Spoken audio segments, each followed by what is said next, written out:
Welcome to the Bleeding Hearts Club, where we alchemize pain into something beautiful together. I'm your co-host, Shroot. I'm an astrologer who helps you use astrology as a self-reflective tool for healing and growth. And this is my co-host. Friends, my name is Stevie. I'm your tarot reader for today. Yay! So today we are talking about the asshole transits. And sorry that that was bleeped. But they are indeed rude.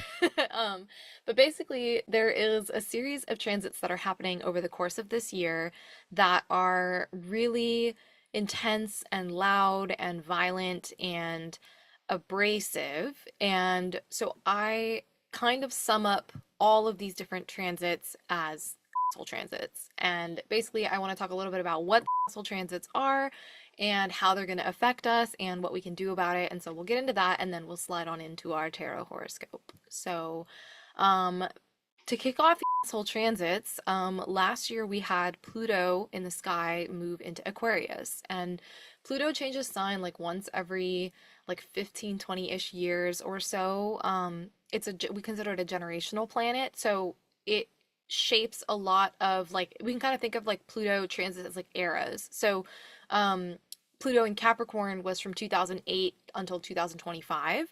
And you can kind of think of like a lot of the technological kind of ways that technology integrated into our society happened during the Pluto and Capricorn transit. Like they became kind of fundamental bureaucratic aspects of our life. So if we think about how a lot of businesses nowadays are going cashless, and how it may be convenient to go cashless, but it's leaving out a huge swath of people who cannot access online banking or cannot access digital currency. So the kind of like structural barrier that like a cashless society has on people who are locked out of that. That's like one example of, the way that technology has become kind of like a bureaucratic like gatekeeper in our society, of like haves and have-nots. And so Pluto and Capricorn is what really shaped that. We can also look at Pluto and Capricorn shaped, we started Pluto and Capricorn with the Great Financial Crisis of 2008, and then we ended Pluto and Capricorn with, are we gonna crash? Are we not? Like, we had a 2020 crash and then they pumped the US economy full of fake money basically and they avoided the crash. And then, now we're kind of facing a reckoning right now. But and now that Pluto's in Aquarius, the question is like, okay, what really like sticks? What's really what vision of the future are we building toward with all these things that we kind of codified with Pluto and Capricorn? And so that's soul transit number one, because Aquarius is not a sign that cares about your feelings. Aquarius is not a sign that cares about like your idea of what you think the world should be. Aquarius has its own idea of what it thinks the future should be, and Aquarius really only cares about that. If you notice any Aquarius person in your life, or if you have Aquarius placements, it's like we tend to be pretty stubborn. Like I have an Aquarius rising, and we tend to be pretty like, well, that's how I feel. That's what I think. Like it's kind of our concept of what we think and feel is a lot more fixed because we're focused on this vision. We have this vision of the future that we believe in, and we don't really care about anything else. And so that's soul transit number one, because Aquarius does not care about your feelings, and Pluto is a planet that rules our buried wounds, and especially what I call it our buried matrilineal wounds. And so Pluto requires kind of it forces a reckoning when it comes to the things that we as a society or on an individual level have swept under the rug. So to me, it's like, what is the true cost of all of these technological advancements? And what is the cost of the way that we are implementing these technological advancements into our future? Like, that's kind of the big question we're going to be asking ourselves for the next 20 years. And so I think that's really important to grapple with and to think about. And also to understand that, like, if life feels kind of particularly cruel, if we are noticing a breakdown in the social fabric of society, like that's why. Because Aquarius energy is not nice. They don't really care. And yeah, so we're kind of what are like basically Pluto's asking, okay, what are the consequences of not caring? What do we lose by not caring? The other things we don't care about. So yeah, that's soul transit number one. And then soul transit number two, two and three technically, is that Saturn and Neptune have moved into Aries. And Saturn moves sign every 3 years about, and Neptune moves sign every like 15-ish. Sometimes it's a little bit different, but we can go with 15. It's definitely going to be a 15-year transit for this one. So Aries as a sign, again, not a nice sign. Aries people might care about your feelings. I don't want to imply that they don't care about your feelings, but at the same time, like, your feelings don't really move them. They're not moved by your feelings. Aries people are moved by their own authentic self expression. So, because Saturn and Neptune have moved into Aries, authentic self-expression is kind of the main focus for the next like 3 years with the Saturn transit, but then the next 15 years with the Neptune transit. So Neptune was in Pisces for the last 15 years. It entered Pisces in 2011. And it basically, if you think about like Neptune rules dreams, our vision for the future. It rules ideals, paranoia, what we think is possible for ourselves, delusions. It rules kind of just any kind of like lofty, higher, bigger picture way of thinking. Our relationship to transcendentalism, our relationship to seeing kind of like the big picture and everything, and really zooming out and taking kind of a spiritual approach to stuff, non-attachment. Like a lot of Eastern religions and indigenous cultures are really Neptunian in their understanding of the world. They don't zoom in so much on the material realm. We kind of see like the interconnectedness of the universe around us. All that kind of stuff is very Neptunian. And so Neptune and Pisces, Neptune's at home in Pisces. It feels very comfortable expressing itself. So we had like a huge kind of increase in people joining cults and people, having spiritual awakenings, but also spiritual psychosis. And, it's no accident that we left Neptune in Pisces with kind of AI spiritual psychosis on the rise. Like that's like a perfect, Neptune in Pisces meets Pluto in Aquarius. Like AI psychosis is definitely the result of that.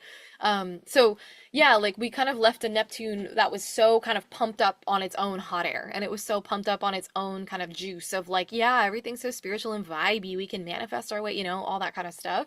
But then Neptune and Aries is like, okay, but what's really good? Like, how can we really move? What can we really make happen in the material world with all these lofty ideals? And so basically, like, Saturn and Neptune together in Aries for the next 3 years speaks to this idea that, like, it's reality check.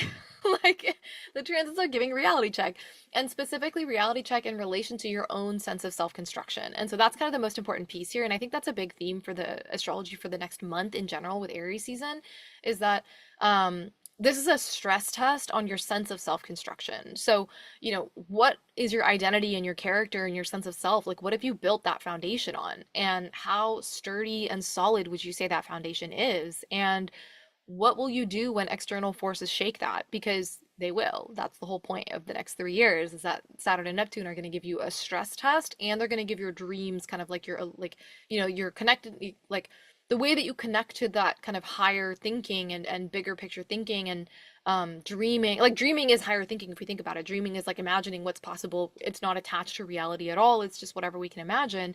So it's like how much can you ground those things in your imagination into reality, and how much is that rooted in your sense of self-construction? And so those are going to be kind of the themes that really come up this month especially, but just for the next 3 years, that's like really bookending it. And so again, like these transits are not nice. Like somebody coming in and doing a stress test on your sense of self-construction like is not a calm, peaceful, gentle experience. Like it's pretty expected that like your sense of safety and reality and normalcy is all getting rocked this year. It's all like completely getting, reconstructed. And so if you're like external world is shifting so much, if things are changing so much this year, then what can you hold on inside of you to stay grounded and stay rooted? And so that's like something to really be thinking about, of like, what do you reach onto when everything feels uncertain? And like, who do you hold on to? What do you hold on to?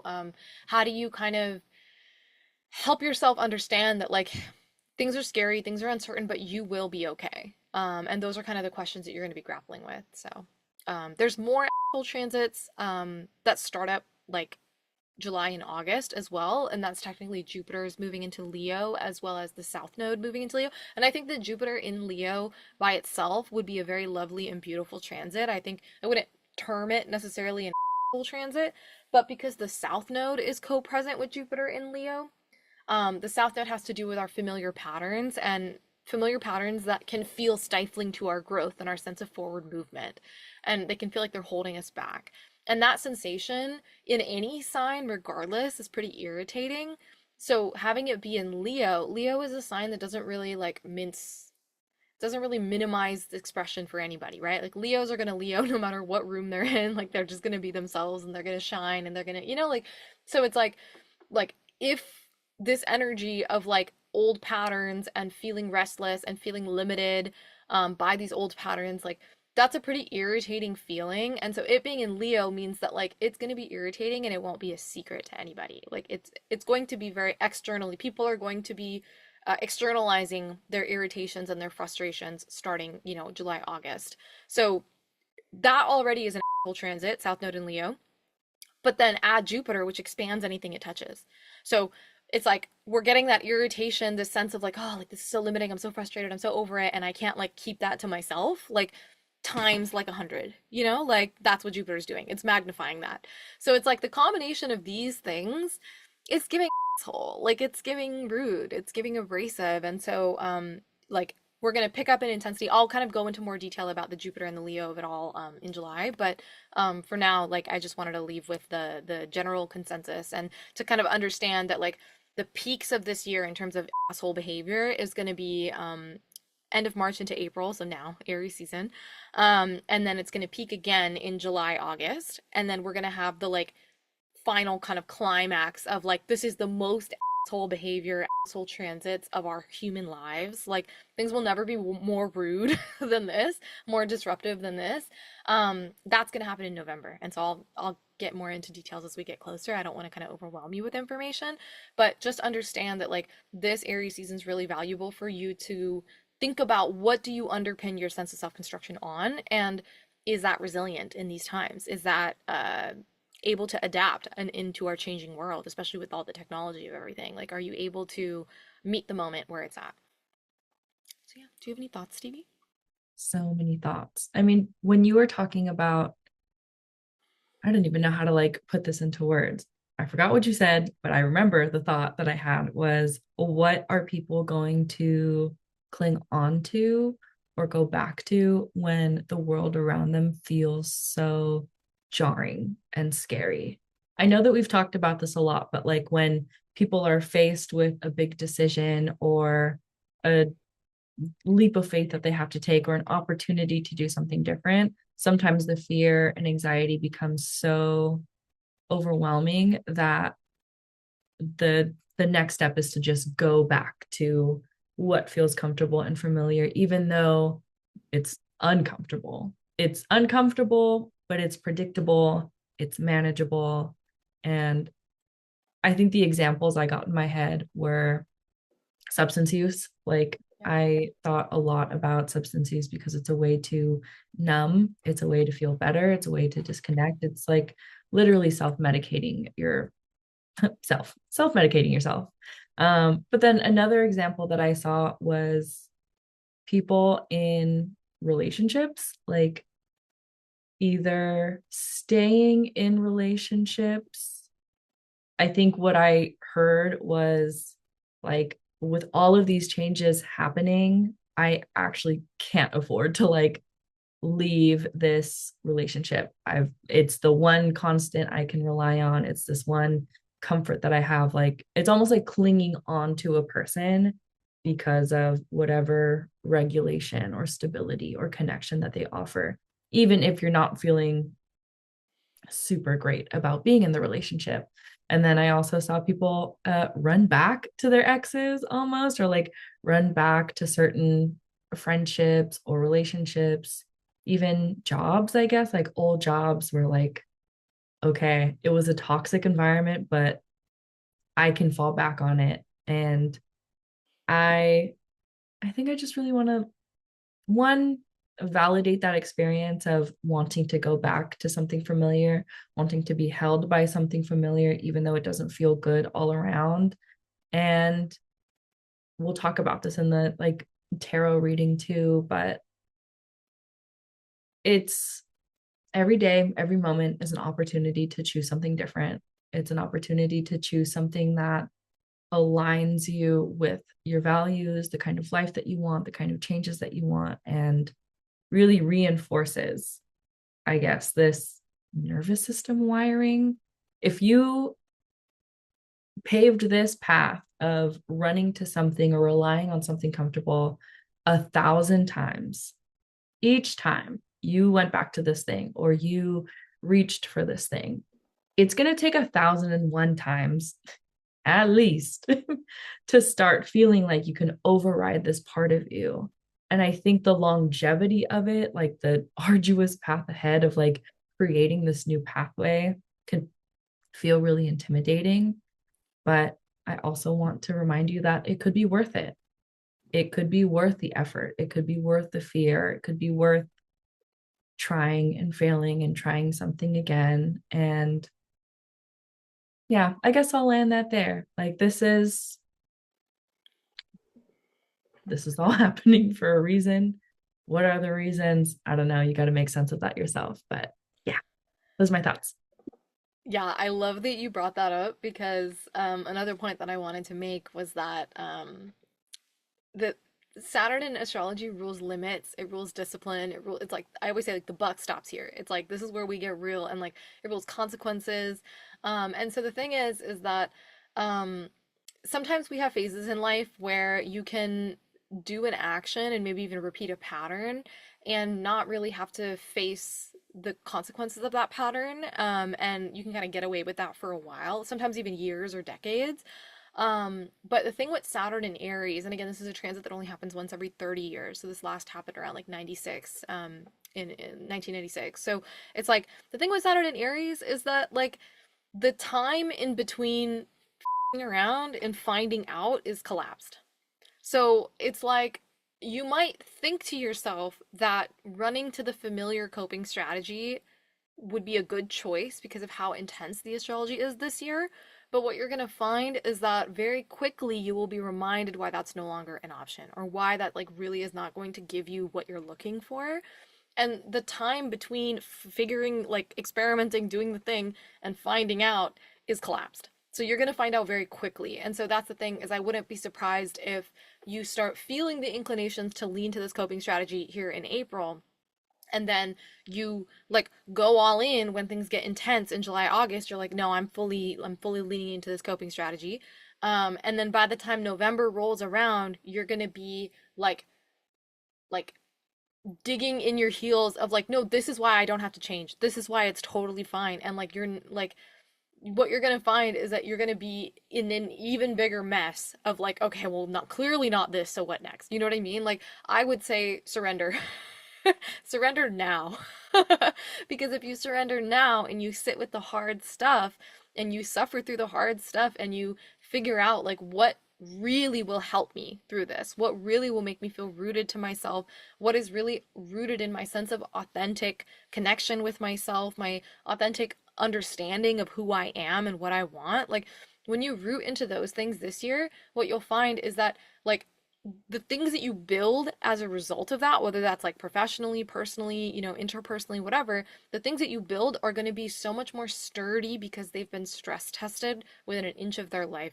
We're never getting astrology this stressful ever again in our entire lives. The astrology won't even get close to this level of stressful until like 2060s.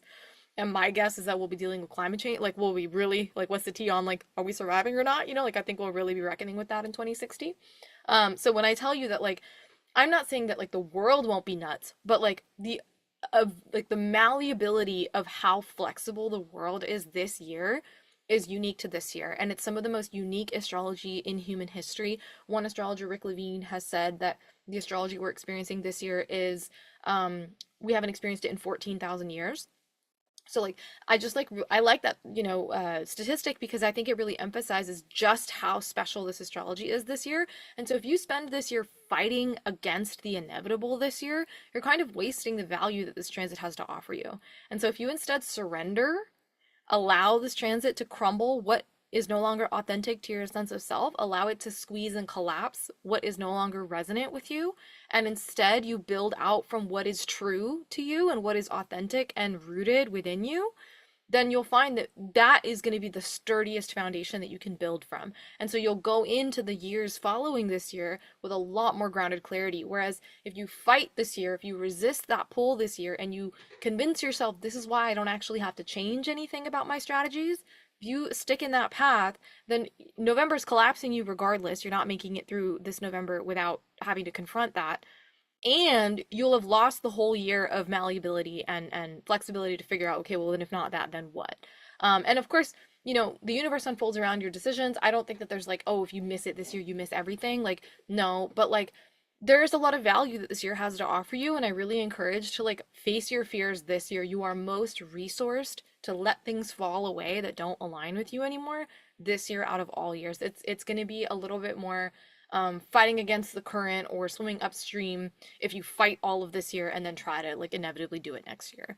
So it's possible, but like you kind of miss out on a lot of the beauty that this year has to offer you amidst all of the chaos and demolition. And then for people who have like a very strong sense of self, they're really rooted in something, especially rooted in your values. I'm always saying people who have a value system that's organized around, caring about human rights and the environment and caring and protection for the vulnerable and for children, like if your values are rooted in those things, like then you need to be really pushing it this year. You need to be in rooms where decisions are being made, policies are being written, laws are being written, standards and procedures are being written. Like you need to be in the decision making rooms, and you need to be bringing those values into those rooms and understanding that this year specifically, like you are participating in rewriting what this new world that we're building together has to offer people, and you are rewriting what is normal. I just did a reading earlier today, and the kind of theme that I kept coming back to was that like this year you're setting the standard.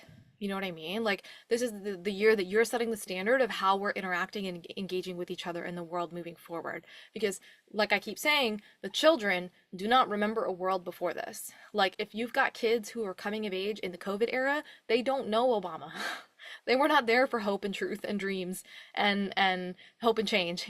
Like they only know this world. And so it's like each step that you take, especially as a decision maker this year, um, to put your values in the room and to put your values in the procedures and in the standards, that has a huge reverberative kind of effect that will like ripple out through the course of your whole life. Like it will realign the way that things are done for the rest of your life and for the better. So it's like each of us have a responsibility this year to build the future that we want to see. That's the Pluto and Aquarius, right? Like to build the future that we want to see and to reckon with the costs of what we're letting go and leaving behind. So I think it's really important to get in the ring with that. And if you've got the values that I kind of stated, I think you should be in a decision making room, and I think you should be pushing for leadership. You should be pushing for authoritative responsibility, and that you should be shaping the outcomes of the sphere of influence that you have. Because uh, bad actors are going to be doing it too. And you need to be in the room stopping those bad actors. So people who tend to fear the spotlight, who tend to fear leadership, who tend to see it as a dirty word, who can really only connect with authority and leadership in a hierarchical or patriarchal, lens, I really encourage you, like, think of a matriarchal lens, think of a facilitative lens, think of a communal lens, and really uplift your community as best as you can. Get in the room and help decision makers make decisions in alignment with human rights, the environment, and protection of the vulnerable and children, I think is the most important thing that can be done. So, yeah, any thoughts before the horoscope, Stevie? My head is reeling, or whatever that saying is. What was that video you sent me, Shroot, with that person who was just like, not to beat a dead horse around the bush. I was like, this is the most Stevie video. Not to beat a dead horse around the Around the bush. bush. Oh my gosh. I think what comes to mind the most is in being authentic to yourself and choosing yourself and setting the standard for yourself. That means certain things in your life are going to fall away. Certain people in your life are going to have to go. Or certain people in their lives, like you're going to get the boot. Like you are not the person that they need. You are not meeting the standards that they need. And I think that's okay. I can imagine that a lot of the people who listen to this podcast are folks who are like, I want to be helpful. I want to do the most good. I want everyone to like me and love me and cherish me and uplift me. And I want to do the same for them. Great. Not going to happen. You can try your best and you can still be the villain. People can try their best and they can still be the villain. in your story as well. I think we, in terms of surrendering or on the theme of surrendering, need to also let go of this compulsion to control how other people perceive us, because at the end of the day, it doesn't matter. Like it it's okay. I will pray that in your old age, after a long, happy, healthy life, on your way out, you're not thinking about this. You're not thinking about, like, oh my gosh, my coworker from 80 years ago didn't like me, or I'm so embarrassed that I did this, or I can't believe I said things like that. I really want to give y'all permission and space to let that go. And trust me, I'm still thinking about things that I did at 5 years old, 5 years old, middle school, high school, college, yesterday. And I can acknowledge that that's not what I want to carry with me anymore. And I definitely don't want to carry it with me to that end. So let this energy, let these transits or whatever, give it to them. Give it to that. And again, I will talk more about this in the tarot reading because that's kind of like our first card. Um, and I think in terms of Saturn and our limits, knowing our limits, I I don't know where to put this in the reading, so I'm just gonna say it now. If you keep pushing yourself past your limits, you're gonna do something you regret. You are going to get to a point where you do something that you no longer recognize yourself and your values and your beliefs. And low key, you might end up hating yourself for it. And I would hate for you to get to that point knowing that it's avoidable by the decisions that you're making. And I'm going to land that there. And I don't know if that falls into anything that Shroot just said, but yeah. Yeah. It actually lines up perfectly with my last point for the asshole transits, and I forgot these points, and then you said the things, and I was like, oh yeah, that's the next point, and then this one is like, oh yeah, that's the last point, which is so perfect. But one, I want to name. I love when you talk astrology to me. Like I'm so proud of you. Like you did great. Like you said everything correct, and like it's like so nice to hear. So I just want to give you your props for that because I think you did amazing. Let's go Saturn and limits. But yeah, I wanted to leave you with on the full transit front, like don't absorb people's karma for them this year. This is a really good year if you are, yeah, if you are used to shouldering the blow, especially the emotional burden of hard times for somebody else. This is not the year to do it because of this Jupiterian thing that I'm talking about, like it expands whatever it touches. So it's like if the typical hit that you take by absorbing the blow for somebody else, it's going to be magnified this year. And so if you in the past have been like, yeah, I can handle that, I can do that, I can do that for I love this person and I care about them, I don't want to see them suffering, so I'm gonna absorb this from them because I know I can handle it and I think that they have a harder time handling it. And you're coming from that place of empathy, it's like you're not realizing that the toll is actually going to be so much bigger on you this year and you may not be able to handle it actually. Like and when it blows up in your face, this person that you've been shouldering the blow for this whole time doesn't have the skills to support you in the way that you've been supporting them. So it produces a whole kind of like domino effect of resentment where you feel abandoned in the consequences of absorbing the blow that you took for somebody else that doesn't feel any kind of ownership over that blow that you absorbed for them. So I don't recommend that this year. This is not the year to do that. It could lead to you losing those relationships entirely because you are so hurt by the way that that goes down and that way that that person does not care or like doesn't have the tools or the ability, even if they did care. um so this is a really important year to kind of let people lie in the bed that they make, and to not try to absorb somebody else, because like I would argue that with Saturn and Aries, like it's kind of like absorbing somebody else's karma. Like why do you want to do that? Like that's their business, like you need to kind of let people live with the consequences of their choices this year, which means that like you need to take personal accountability for your own choices and you need to also let other people do the same. So that's my final note on the soul transits. Damn.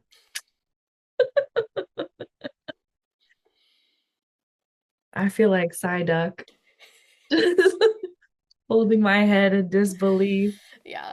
Yeah, that one's coming for you personally. Just a note. Don't It really don't do it is. this year. I felt it. I had specific things in mind.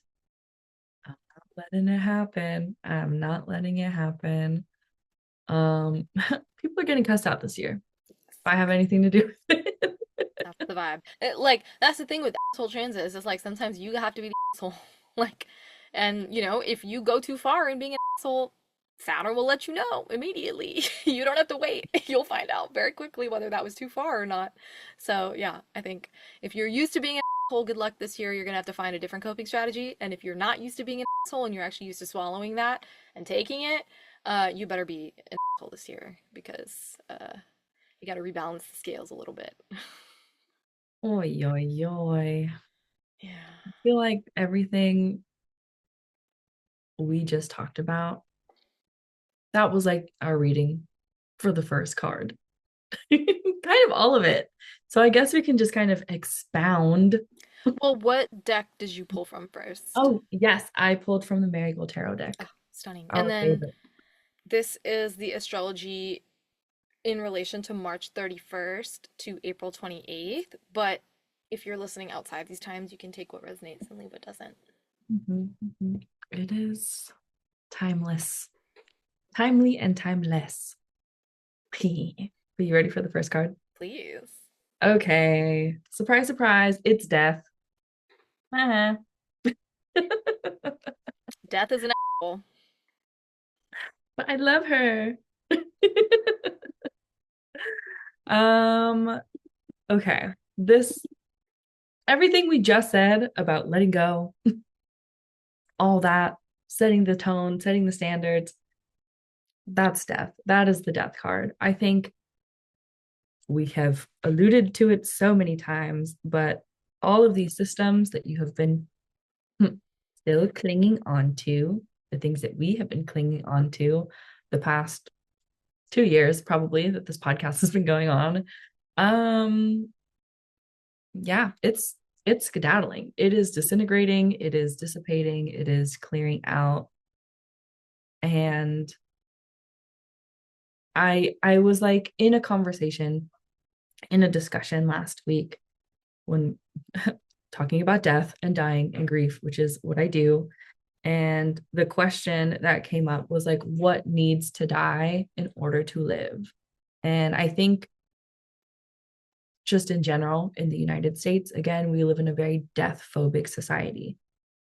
When I'm thinking about like actual living beings, like people and animals, we do so much to keep things alive, to keep, we will put them through trials, we will put them on medication, we will do everything that we possibly can in order to keep someone, something alive because we are so afraid of death. And I don't blame anyone. I did it. I did it with my two senior chihuahuas that I loved very much, who lived until they were 17, because I was scared. I was scared of losing them. I was scared of what it meant for them to not be there. And in some ways, like they lived long, happy, healthy lives. In other ways, they still had to deal with like their symptoms and their illnesses and things like that. And that's just like my personal example of the lengths that I went to keep something that I loved alive, for better or for worse. And I think that translates into so many other things. Like we will beat a dead horse around the bush, quite frankly, to keep something alive because we're scared. There's so much resistance, even in like,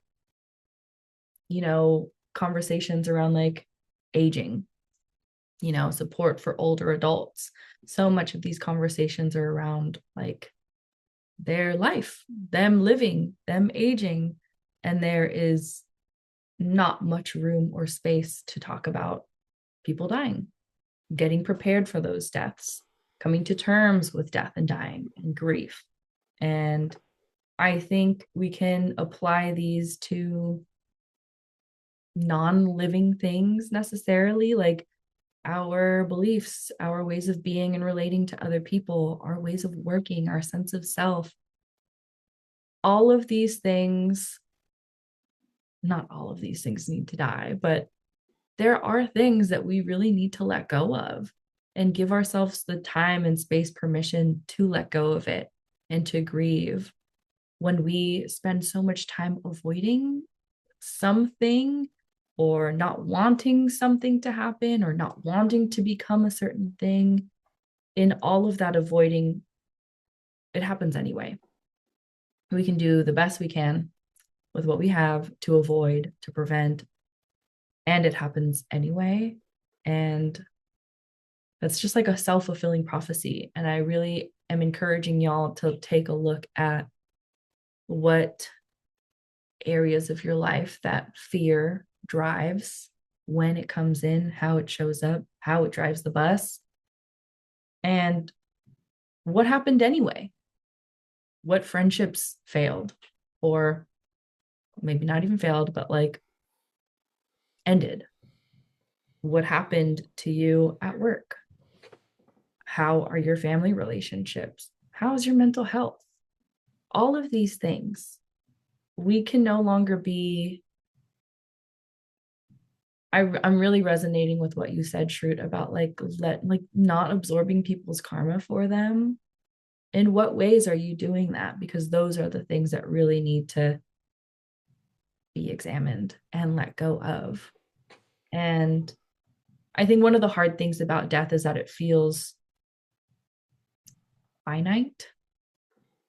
Like, okay, something dies and then that's it. But that's not true. Like the energy, the spirit, whatever, it transmutes into something. There's I guess I'm thinking about like the ecosystem, like the Earth's ecosystem, the flora, the fauna. Something dies.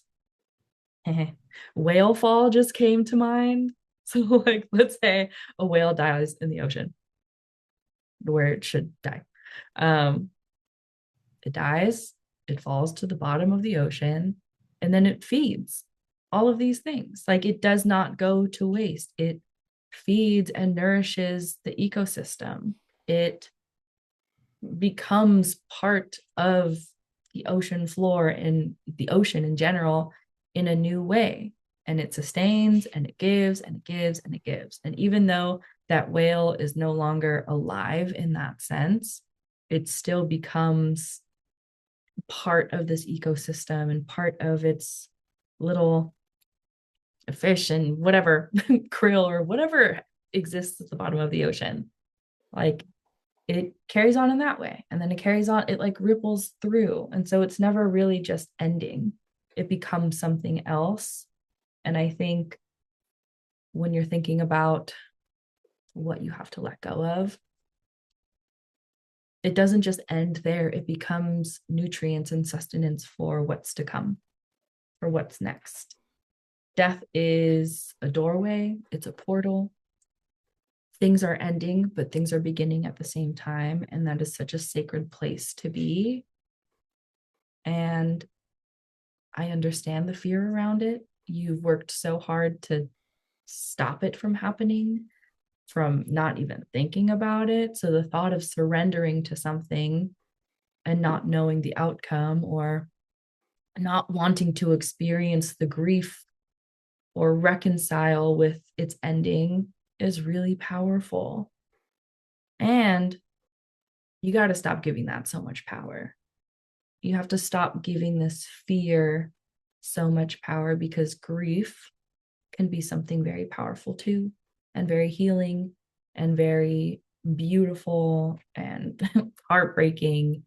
It can be so many things. But when you just focus on what it could be in a negative light, you're really not opening yourself up to see what else it could be. And then you fulfill that prophecy for yourself.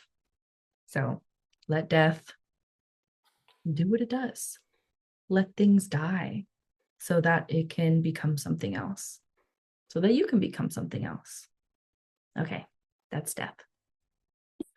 Oh, yeah. I think That's really the theme of this Aries season, and just kind of this month in general. It's so many planets are moving from Pisces to Aries, and so it's kind of like really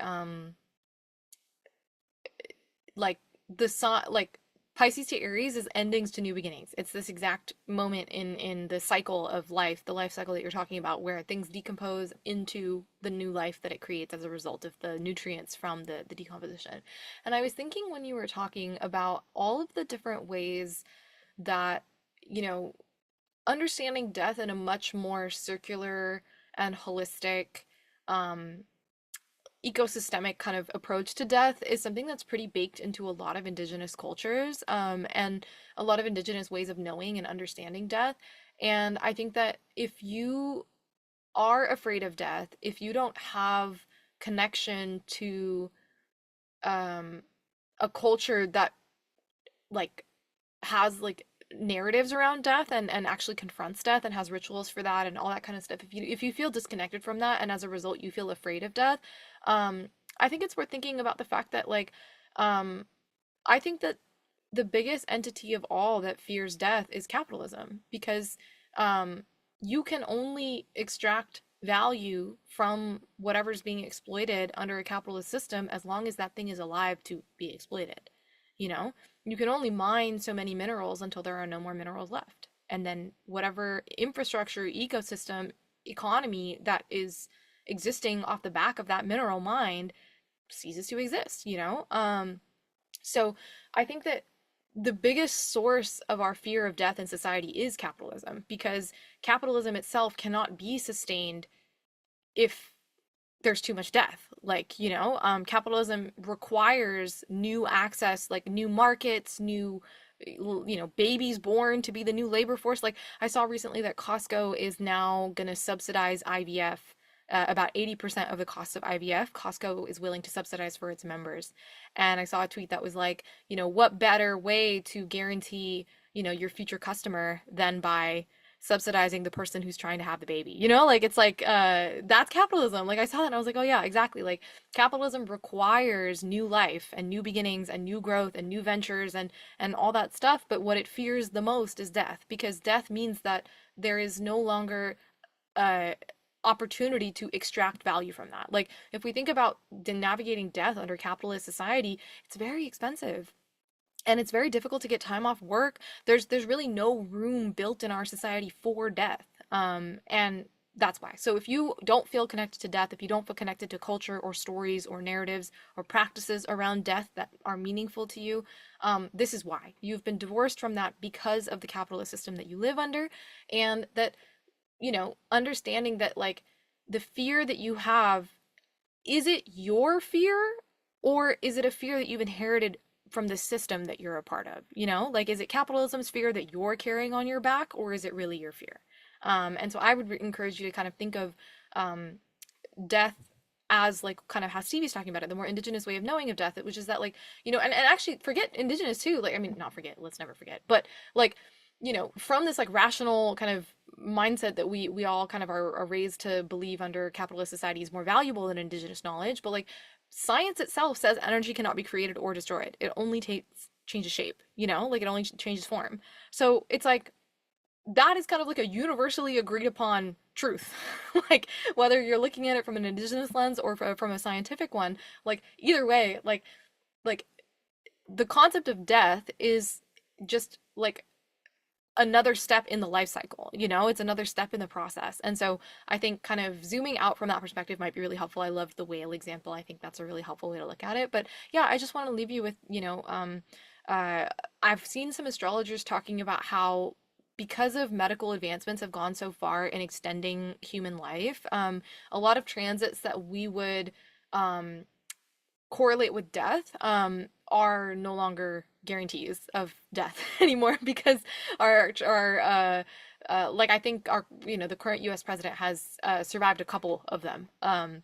That like in any other historical event it would not be survival would be the indication of that transit, but because our medical advancements are so good nowadays that we are defying astrology is a record of knowledge of centuries, a millennium in a lot of ways. And so we are defying what has been true for millennia via these medical advancements. And so, yeah, I just think that the fear of death is like baked into every aspect of a capitalist society, and that you don't need to shoulder that burden. Let capitalism shoulder it on its own. That's not, that's not your business. So, I think definitely connecting to more holistic conceptions of death is one of the most valuable anti-capitalist, activities that you can do. And so, yeah, I encourage you to see what you can do this month to make space for death in your life, to make space for grief in your life, and to figure out what does it look like to allow grief to be a portal for you, allow grief to move you, to change you, to take you where you need to go next, but to not consume you. And so that's kind of the tightrope you're walking this month. Yeah. I also have such a random a visual. This is how messages come to me, I guess. In addition to the whale fall, for me, as someone who is really good at letting produce die in my fridge or in my kitchen, I keep seeing this image of like tangerines in a brown bag. And gosh, let's say there's two tangerines. If one tangerine in the bag is starting to mold and die and decay, if you don't throw it out or if you don't separate it from the other tangerine, that is going to spread to the not moldy tangerine. And so if you're holding on to things that are well into dying and decaying and decomposing, you're just creating that bridge for it to continue to spread to you. We can't have both. Well, we can have death and life at the same time. But if we try to hold the things that need to go versus the things that are still living and thriving and being nourished, then eventually that's going to spread. And I'm sure, as I don't know, random as this example is, I'm sure you know what I'm talking about.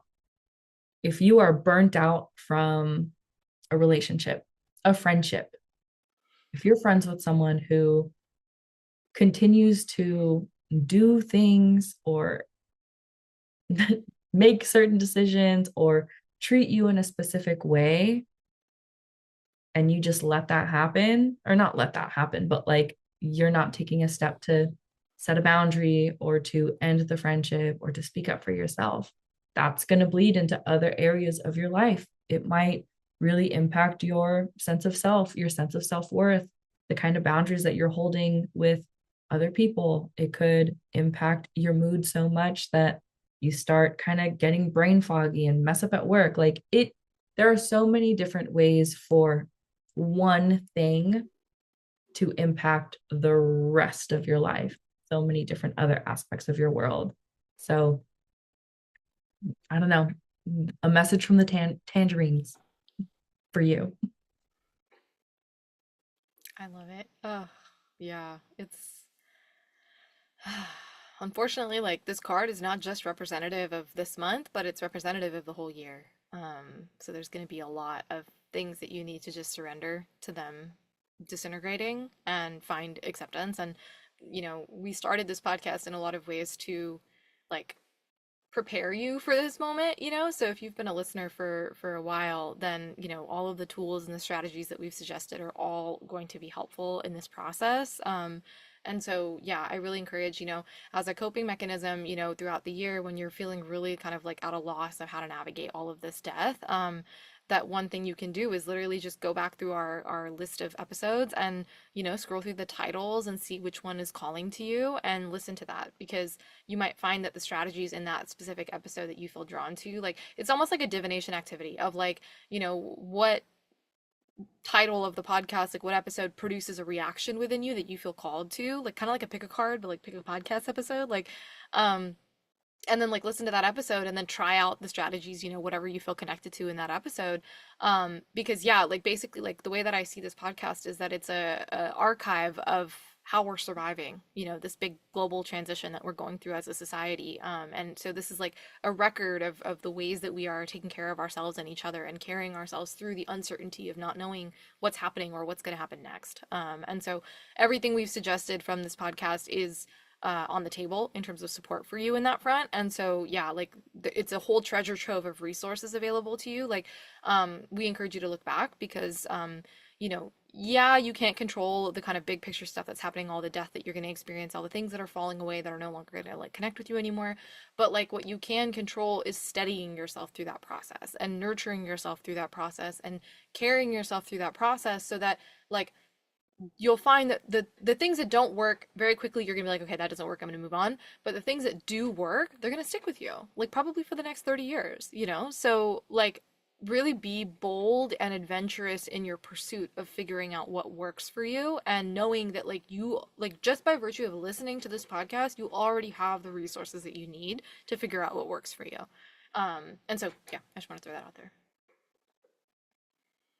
Thank you, Shrew. I also want to remind folks and refocus folks to the other aspect of death, which is new beginnings and transformation and growth. All of these images in my head. We've talked about the butterfly, but in order for a butterfly to become a butterfly, it has to no longer be a caterpillar. It goes through that chrysalis situation. It literally turns into goo. I still can't. Horrors beyond comprehension. um, it has it has to turn into goo, no longer being a caterpillar, munching on little leaves and milkweed and what have you. It becomes something that no one recognizes. And actually, we can't even see because it's in a chrysalis. And then it emerges as something completely different, something beautiful in a different way. And then it does what it does. And then it, pollinates and travels and migrates and whatever. That's something that we also have to remember, that from these deaths, from grief, so many beautiful things can come of it.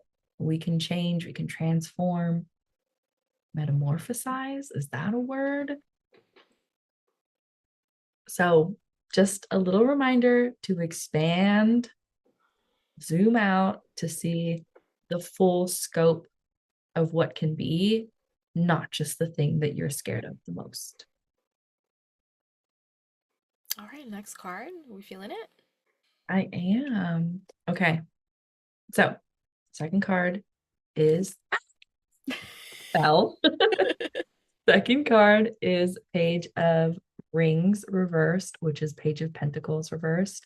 Here, I'll flip it up so you can see it upright. Okay, this card, I feel like the energy of it makes sense because it's giving frazzled. Like the episode of SpongeBob where he takes out all the information that isn't fine dining and then he tries to find something else and it's just chaos and everything's on fire and paper's on fire, all of it. I think this tone that we're setting with these asshole transits are going to be very dysregulating. Um, as we have spent so much time talking about and preparing you for. But what I'm seeing is trying to continue to push through and push yourself through it and still holding yourself up to these same standards of what you can accomplish when you're regulated or what you could accomplish when you were not regulated. I think a lot of us just push through. We white knuckle through life. We got to get these things done. We have to produce an outcome. We have to produce all of these things. I'm thinking about when I was in grad school and in my first year, the pandemic happened. We went into quarantine. It's supposed to be 2 weeks. It was much longer. as we know. Um, all of everyone in my cohort and everyone in the world, even the staff, even the faculty, we were all going through what was deemed as unprecedented times, and everything was falling apart. Systems were falling apart, social uprisings were happening. Like we switched to online platforms, people were dying, people were getting sick. As this stuff is still happening as well, but at this time it was just everything around us was crumbling at the same time. And as a grad student, in many ways, me and my classmates were still expected to be able to critically think, write papers, go to our internships, fulfill all these hours, do all of these things that felt, oh my gosh, it felt like it didn't matter. And I remember really like unmuting myself in virtual school and being like, this doesn't matter. Like, people are dying. We're scared. All of these things are happening. Why are we still being held to these standards, this academic rigor? Why is this still something that you're expecting us to fulfill and meet? It just didn't seem fair.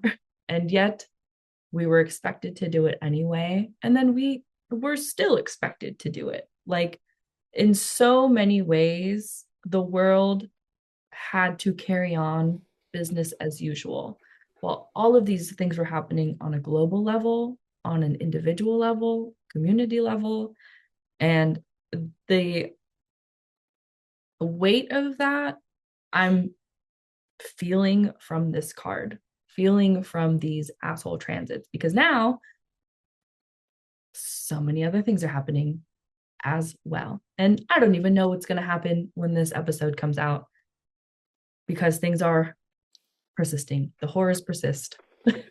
And I really want to emphasize that you need to stop pushing yourself through.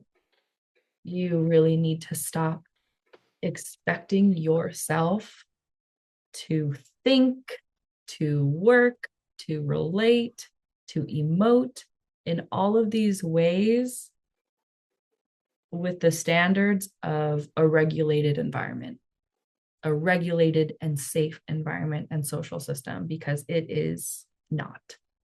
And it reminds me of what you were talking about, Shroot, with your Saturn return lesson, how you applied certain standards to your Saturn return. Can you remind us what it was? Yeah, basically, I'm a really career-oriented person, and so I was using my career goals and the standards I was setting for what success looks like in my career as a measure of the success of my Saturn return. And I have Saturn in my first house. So my Saturn return was not about my career, it was about my sense of self-construction, actually, funnily enough. It was about my sense of self and like taking care of myself and what structures do I need to support myself. So it's like I needed to focus on myself and those structures, and I did great. Like, it's just that I spent the whole time doing it feeling like it wasn't enough because I was using the wrong standards to measure by. So I felt like I had failed my Saturn return when really in reality I did great. And like, if I were failing it, I would know. I'm Saturn ruled. My body wouldn't let me really have any chill if I was doing bad. But I wasn't really owning that, and I wasn't really acting from a place of intentionality with that because I was constantly measuring up against a career, and my Saturn has nothing to do with, like, career is a byproduct of setting up my Saturn return correctly. So that was my lesson. I think we're being called to reflect on what the lessons we've learned are. What lessons did we learn? I'm thinking about, for me and other folks who just finished out their Saturn return, what was the lesson? Looking back, what did you need? What kind of support did you need? When did you want things to stop? Where would you have made a different decision? I think this card is calling for a pause because we can't keep pushing through. If we're pushing through, I don't even know what that's going to do to our bodies or our minds or our spirits. We are desperately in need for a break, for a pause, to one, regulate and recuperate, but also to figure out what the next moves are.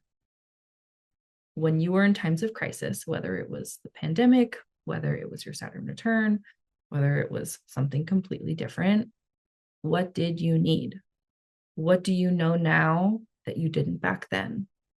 And how can that support you in this moment and through these transits?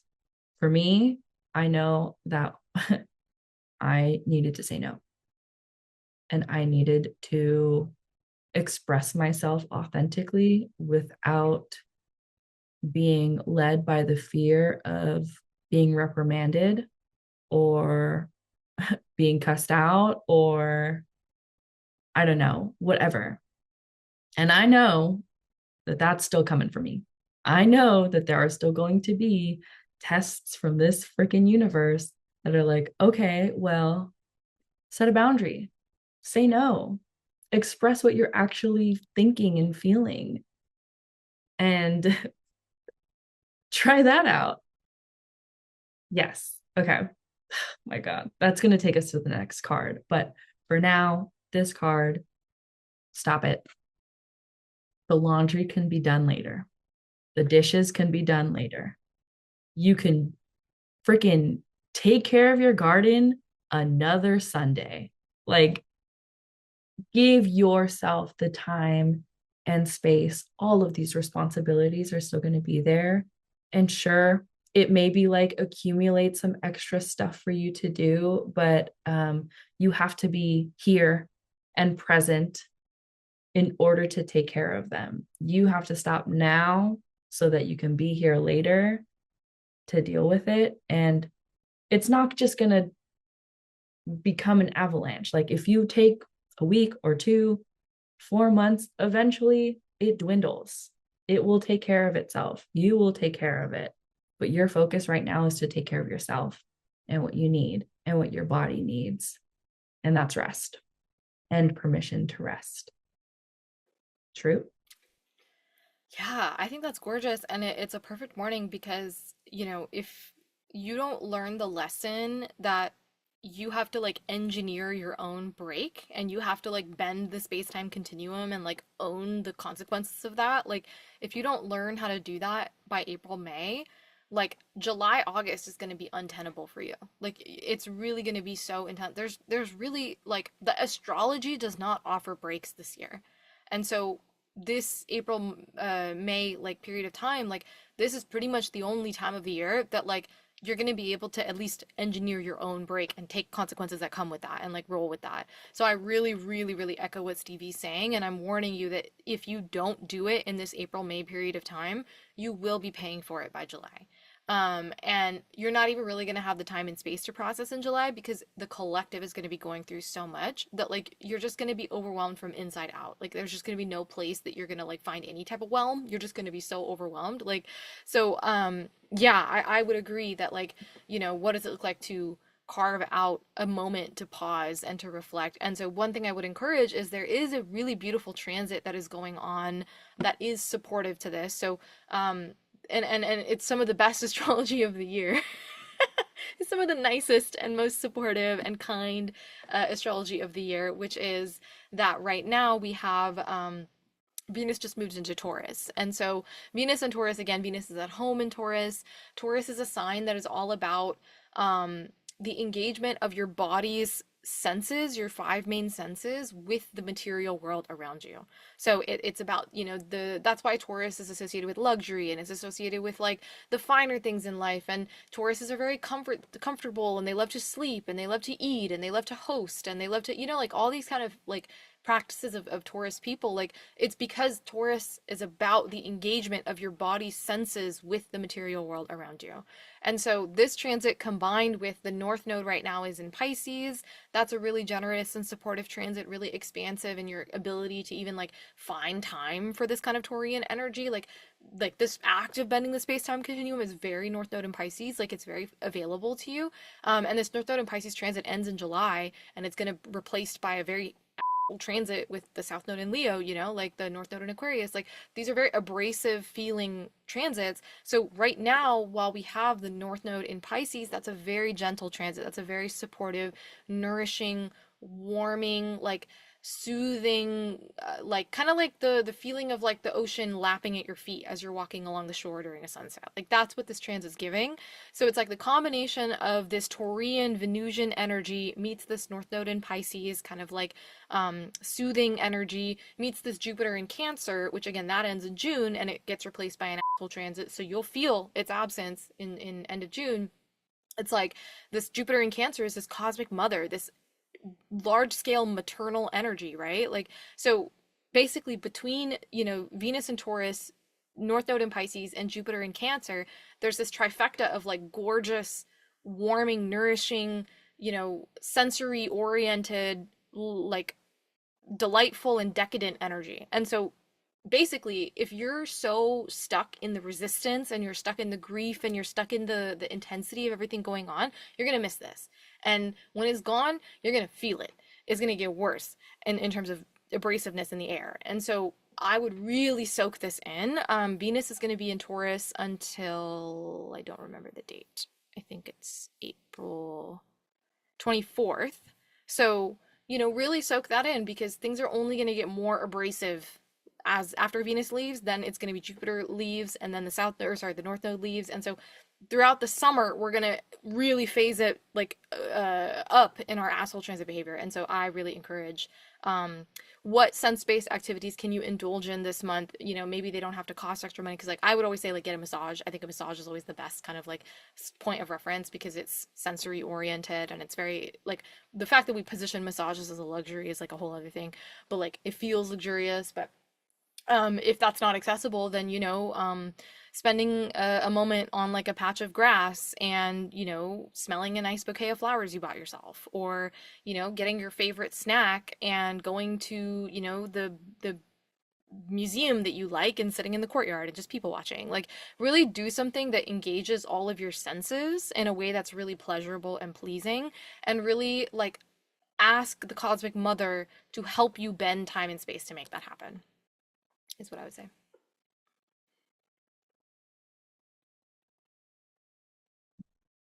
Every time. Yeah. Hmm.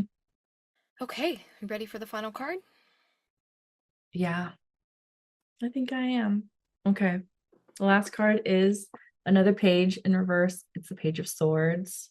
Here it is upright.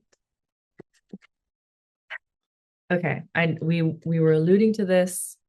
Basically, this card is like, don't talk about it, be about it. I think there's maybe we didn't talk about this in the last card, but yes. Okay. I'm building the bridge in my brain so I can talk about it with y'all.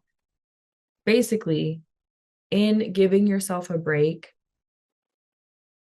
in the frazzleness of it all, if you continue to push yourself further, you are going to lack follow through like crazy.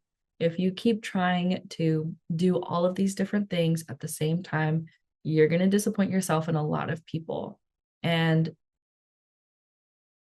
I'm sure the intention is good. Like, oh, if I just do this, it'll be fine. Like, oh, of course I want to help you. Like, I can do this and I'll make time for it. But like, so many things are falling through the cracks. You're not able to do the things that you need to do or say that you're going to do. And that's going to have some real consequences, not just to your sense of self and what you can do, but it reverberates into your relationships. If you're not quote unquote impeccable to your word, then people are not going to feel like they can trust you or rely on you.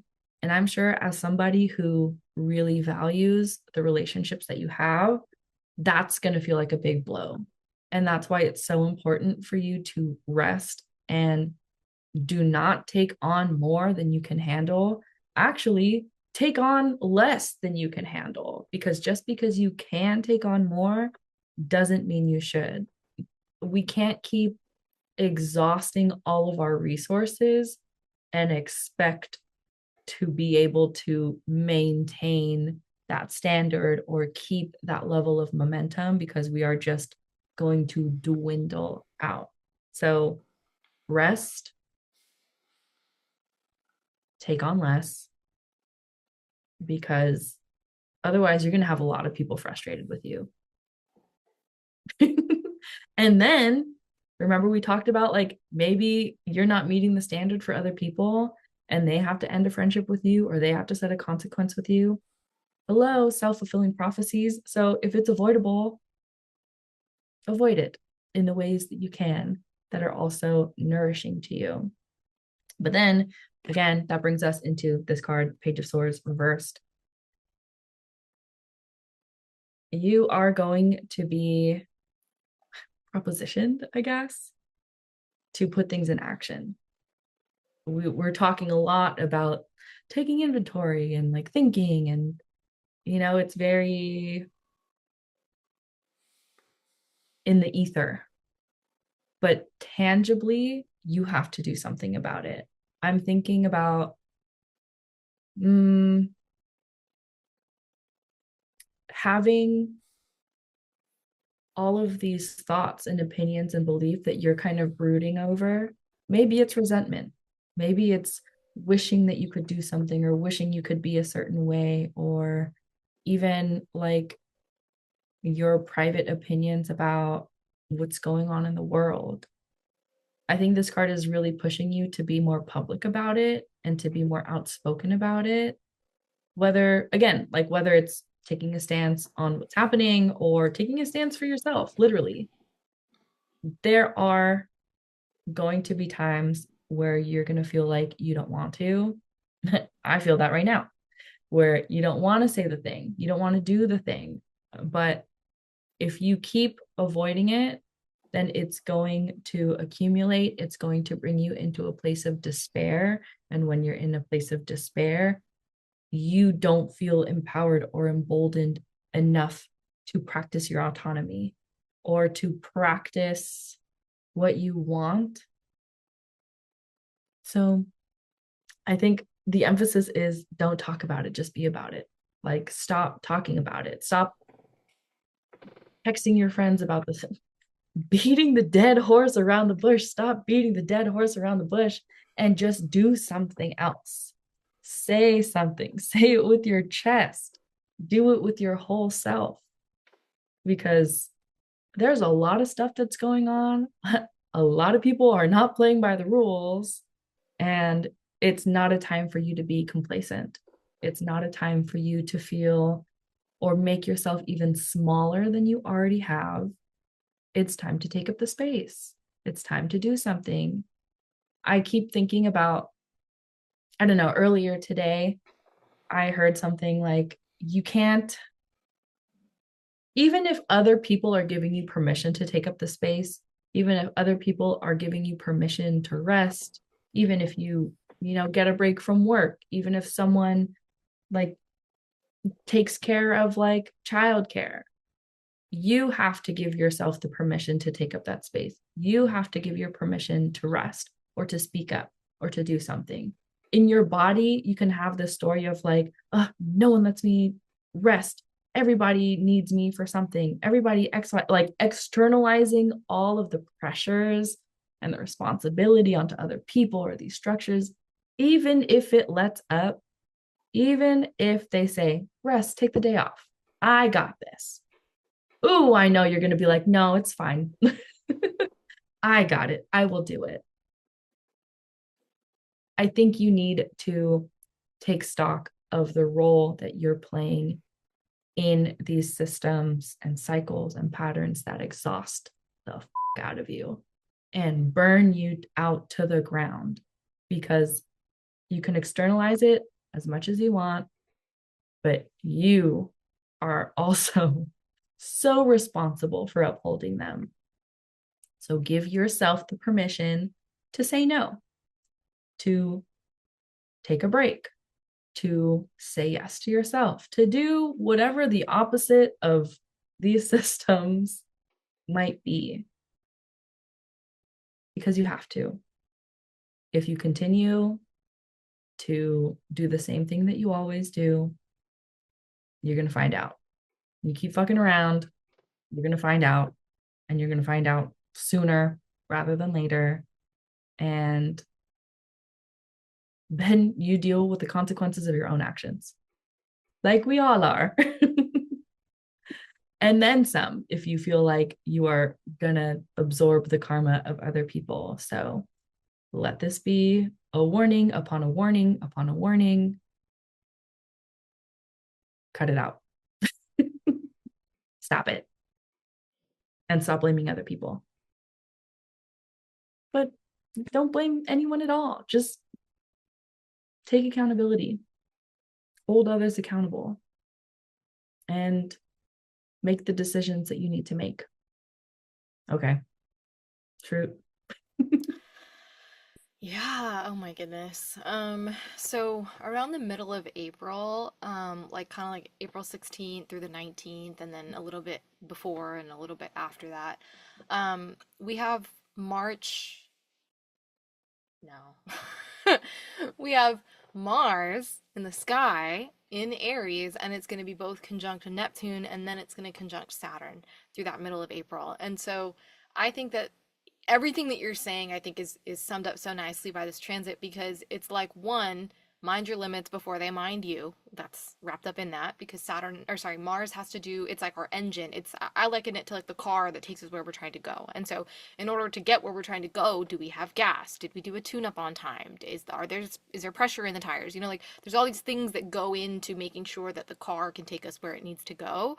And so like we're gonna get like a little bit of like a check-in on like where are we in terms of what we say we're gonna do versus what we're actually capable of executing on, and like where is our understanding of our limits around that, because yeah, we're gonna get confronted by that like super like aggressively in this like mid-April period of time. And so yeah, I think it's really important to, one, like mind your limits before they mind you, and then two, like um everything Stevie was saying about like really reckoning with yourself and taking personal accountability. I love that. I think that there are plenty of years where things are out of our control, and in a lot of ways it's like feasible to be like, oh, it was because of this, I couldn't do that. Like I think a lot of years there where, it's like, oh, like I was in so much grief, or I was dealing with health issues, or I was going through this, and I couldn't be present, and I couldn't, and a lot of people had to step in and they really had to show up for me. Like I definitely think that like there are a lot of years where that's like so valid, and I'm not trying to say this is like a blanket statement that it's always true what Stevie's saying of like we need to take personal accountability, but this year and this month specifically, like the reality of the situation is that building a new world takes all of our participation. There is no opting out to this new world that's being constructed, and there is no opting out of your own individual role in that collective process. And I think that's what Stevie's getting at, is that, like, yes, there's a bunch of things that are going to be out of your control. Yes, there's going to be a bunch of things that are intolerable, and you're doing the best you can, and you're muddling through. And same with you and your community. You're all doing the best you can. But with that in mind, like, okay, what is your role in, the way that you are relating to others, the way you're relating to the world, and the new world that you're building as a result of those relations? Like being really aware of that, I think is very, very valuable this month, because this is, I kind of consider April to be like the opening ceremony to what is then rising in July, August, and then what peaks in November. Like the story, you're going to keep finding kind of the echoes repeating from April to July, August to November. So you can get ahead of the narrative quickly if you take accountability of the narrative. And so that's kind of the you save yourself a lot of heartache and a lot of consequence, and you set yourself up for success for the rest of the year if you're able to be really conscious of the space that you take up, be really conscious of the commitments that you've made, and renegotiate them if you are unable to meet them. Like, really just be in full ownership of the way that you take up space. And you will have benefits of doing that hard work, that scary work, that vulnerable work. You'll have so many benefits that reverberate over the course of the next 30 years. This is not equity that you're putting in now that, like, okay, it's great for now, but it's not really useful to me in the long term of my life. Like, no, it's useful to you over the whole course of your life. It's going to be making a big difference. And so I would argue that, like, putting your best foot forward in the most intentional way possible, like Stevie said, like, talk less and like be about it, so valuable. And so yeah, I think that's a good stopping point. I think, like, really minimizing the commitments that you cannot enact from an embodied place is going to be a key, because, like I said, if you resist what needs to fall away now, you're going to be in it exploding. Like, you're going to be receiving the shrapnel of it exploding away anyway by July, August. So, like, really don't try to stave off the inevitable this month. It's a huge waste of your time. And really just focusing on what is possible, what is within your limits, and what you can do, and really be about what you can do. So yeah, I'll leave that there. I really wonder what like these cards are going to say post these transits because like you said, we've really been trying to prepare folks for this. And I wonder what will be different. Our currency, for one. I mean, in the readings, in the tarot readings. Oh gosh, yeah. Yeah, we'll see. We'll see. I'm not happy about it. It's been really funny being the person that's kind of like stewarding everybody through this, because I don't like change. I don't want this to happen. Like, so I'm practicing what I preach. I'm in surrender. I'm not happy about it. And I'm not handling it well. But uh, we gotta do And what we that's gotta do. okay. All right. Well, good luck, everyone.